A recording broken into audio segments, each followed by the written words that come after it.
Good evening, everyone. It's me, Dr. Plague.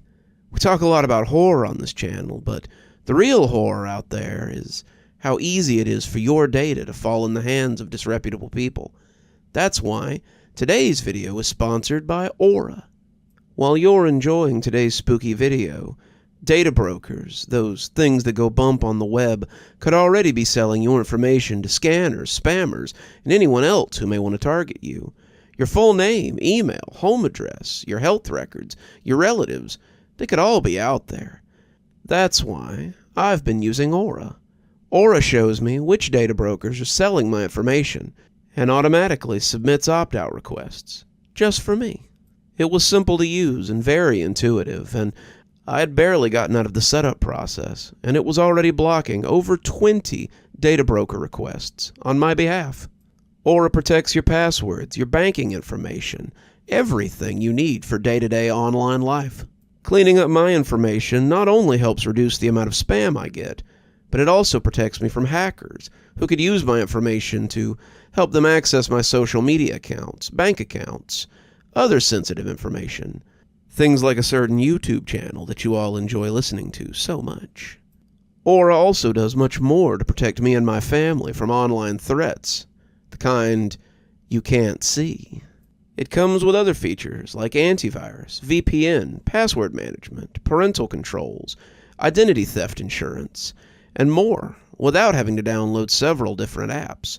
It really is just that easy to set up, and best of all, I get everything at one affordable price.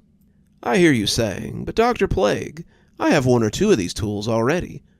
But, dear readers, not having Aura is like locking the front door and leaving the back door wide open. Readers of my fine tales can tell you why that never ends well. Aura is always on, doing the hard work of keeping me safe so I can focus on other tasks like finishing my latest book or uploading my most recent video. I value my privacy, and I know you value yours. You can go to Aura.com, that's AURA.com, to start your 2-week free trial. You can also check out the link below and start your free trial with Aura. So why not give Aura a try and protect yourself from the real monsters out there? I think it's time to face facts. I really am no different from those morons in horror movies, after all. I've been doing a lot of poking my nose where it doesn't belong lately. Recently, I found something interesting in one of the old storage closets. A school photo marked September 14. There was the headmistress in the back, and I could almost swear I saw a smile, which I'd previously thought was impossible. But she wasn't the only face I recognized. That little girl in the bottom right. It had to be Katie. Sure, she looked different, blank, robotic, expressionless, like the Hastings were. As if she didn't quite realize how to act human yet. But it had to be her. Sure, it was chronologically impossible, but at this point I was ready to believe anything. I beckoned her over to have a seat next to me at recess, photo in hand. Hey, Katie. Sorry to interrupt. I just wanted to ask you if this picture, well, looked familiar. She took one look at the photo, and the biggest grin danced on her face. Oh, yeah, I remember that. That was when I first got here. She held it up with her hands and started laughing giddily at the sight of herself, looking so stone-faced. Look at me. I look so goofy. Man, I really had no idea what I was doing back then. Are you sure? Because this photo, well, it was taken about 10 years ago. According to your file, you would have been a baby when this was taken. I took a deep breath. Katie, can I ask you how long you've been at the school? She froze, that big grin slowly falling into a frown, her voice lowering. That's one of the things I'm not supposed to tell you. Sorry, she said with a shrug. One of those things. Oh, God. God only knew just how many other things my students know about this school that I'm hopelessly unaware of. I think she could see the despair on my face, because she tried offering me something else in response. "But I can tell you about him," she pointed eagerly to the boy standing beside her in the photo, an unassuming lad with dirty blonde hair. I'd never seen him before. "You see him? His name's Elijah. He was my first real friend, ever. He was the headmistress's son. Did you know that?" "No, I had no idea." I shook my head, flabbergasted. I couldn't imagine that statue of a woman having any family whatsoever. "Wait, was? Can I ask what happened to him?" She looked left and right before leaning in and whispering furtively in my ear, "Hunters." Then her friend called her, and she went right back to chasing them around the playground, leaving me with a million lingering questions. I'll be honest, I'm not coping with all this terribly well. I'm already lapsing back into old bad habits. There's a good reason, after all, that I was fired from my last job. But the moment I stepped onto school grounds, I forced that smile back on my face. Can't let the kids know that there's anything wrong with old Mr. Vermeil. But I'll be honest, sometimes when I see them, I just can't help but wonder what hides beneath those masks of human skin. Am I doing the right thing here? The social skills I'm teaching were supposed to help them live a normal life, but what if they don't end up choosing that path? What if one of them instead opts to follow in their parents' footsteps and grows up to apply the skills I taught them to lure in human prey, blend into society like a skinwalker and pick people off one by one? Would that blood be on my hands? It was just as my doubts were at their peak when I received the first text from an unknown number. I was ready to dismiss it as typical spam, but opening it stole my breath away. It was a distant photo of me and Katie, as we'd just been talking. Judging from the angle, it must have been taken from inside the school. I quickly glanced up at the upper window, but saw no sign of any silhouette staring back at me. Accompanying it was a simple string of words. "Do you know what she is? Do you really, truly know?" I know I should have blocked the number and immediately contacted the headmistress, but, well, curiosity burned in my chest. I needed to know, so I replied honestly that I hadn't the foggiest idea. The next text came almost instantly. "This is the trail of death her mother has left behind in her wake. Study it carefully." Accompanying it was a photo of several clippings from old newspapers from various countries over the decades. The first came from the cadre of Moldavia. An old man complained to the municipality about a terrible buzzing that would echo across his fields for hours at a time. Then the letters stopped. 3 months later, his body was discovered. Part of the reason it took so long was the complete absence of stench or deterioration. It was as though he'd been embalmed in his own bed, all fluids drained and organs removed with surgical precision. Cause of death was ruled as exsanguination. The next came from the forests of Cameroon Highlands. A married couple and their child had gone out on a routine hiking expedition and excitedly texted a friend about an immense bird they'd seen that had briefly blotted out the sun. That text was the last time they had ever been seen or heard from. A week later, a farmer saw one of their skins fluttering in the breeze. That's it. Just a hollowed-out, transparent, dried-out set of skin. The farmer had attempted to catch it, but the skin blew away in the wind like discarded wrapping paper and was never recovered. That was just the start. He had a whole laundry list of articles, and poring over them brought tears to my eyes. Oh God, these poor people. What kind of creature would even do that sort of thing? My eyes drifted back to Katie, and I wondered again what lay beneath that disguise. Given the age of that photo, she wasn't even truly a child. For all I knew, she could be older than me. Another text. This place is playing you for a fool. I know what really goes on here. Meet me in your office. In my dinky little office? Nothing. Doubt crept in. Was this some sort of test set up by the headmistress? I was about to take my leave when suddenly an unfamiliar voice opened up from directly behind me. Mr. Vermeil? I looked up and saw a face staring back at me from the vent grate in the ceiling. No, not a face.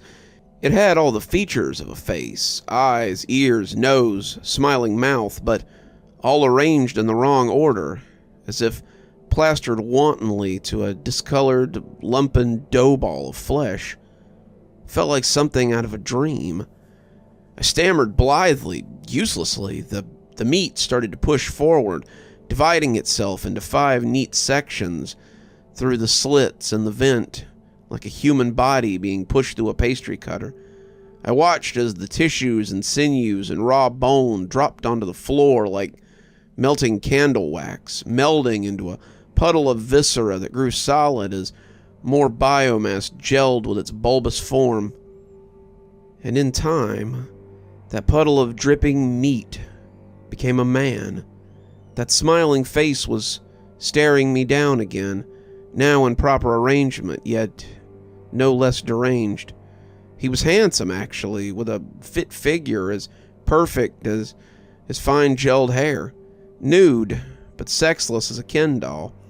I finally started to run for help, but I was stopped by the feeling of something digging into the side of my neck, hard enough to draw blood. A jagged bone had just jutted from his wrist, like the point of a spear. You had your chance to go running away. It's too late now. Oh, don't look at me like that. I only wanted to make your acquaintance. I'm a big fan of yours, after all. A fan? I've always admired the sort of man willing to betray his own species for a quick buck. This is nothing personal, really. I'm just here to do my job, just like you. In fact, I was thinking we could work together. I felt like I might faint seeing this. He let me sit down at my desk, albeit with the bone still at my throat. What are you? Call me Saladin, he answered, in a tone that made it clear it was a pseudonym. And well, I'd like to say that I'm still human, but that'd be a lie, wouldn't it? Used to be, but in my line of work, I had to find ways to even the playing field. I noticed the irony of being accused of betraying my species by a man who seemed to have forsaken his altogether. I was reminded of the old Nietzsche quote, something about he who fights monsters. Don't mock me, boy. His face suddenly soured as he read my thoughts. You'd become some breed of horror, too, if you'd kept consorting with these natural things. When dealing with matters of the occult for long, there are 2 options. Sacrifice your life or your humanity. There is no third path. His cocky grin returned.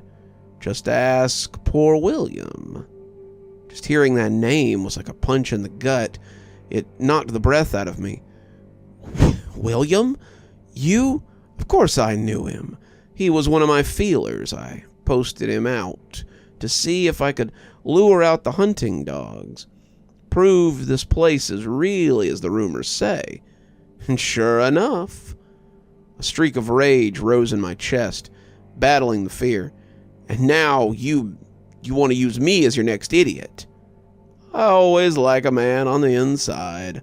I only need to kill 1 child, just 1, and this entire initiative will fall apart like a house of cards.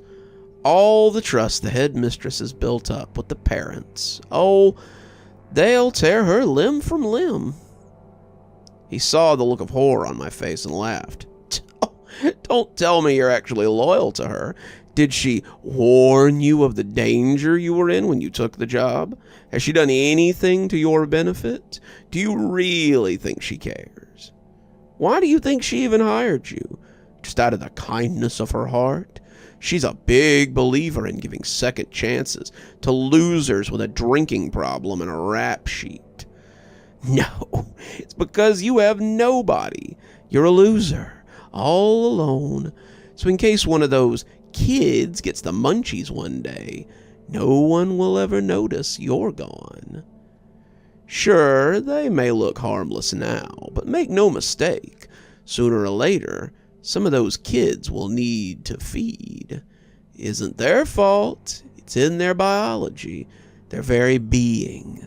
They were made to prey on people like you and me. And you're planning on helping them blend in, surround themselves with clueless pedestrians with tasty blood in their veins and meat on their bones. You don't see what's going to happen if this initiative succeeds. He could see it on my face, the doubt creeping in. He grinned, retracting his blade and patting me on the shoulder. One kid, that's all I need. Just need to get one alone. But they're too smart for that. Always traveling in packs. Sleep in the bunker down the mountain. But for you, it'd be trivial. A big grin crossed Saladin's face. He held a finger to his lips as he melted through the slats of my closet, disappearing into the darkness just before my door went swinging open. There stood Katie, eyes low. She didn't seem to notice the sweat on my brow, the drops of blood on my neck, or the stupefied expression on my face. Her gaze was on the floor, nervous, as she sat across from me. Mr. Vermeil, I was thinking, and I know I said I'm not supposed to tell you certain stuff about the school and all, but I think you deserve to hear it, you know? You just don't tell the headmistress what I told you, okay? My throat felt dry. I could hardly think, Saladin's words echoing in my head. Just one child. But seeing Katie's face reminded me that I didn't need to pick sides in some war I didn't understand. Sitting across from me was a child I'd been tasked to protect. That was all I needed to know. Thank you, Katie, but I really think you should go play with your friends, or it's really no trouble.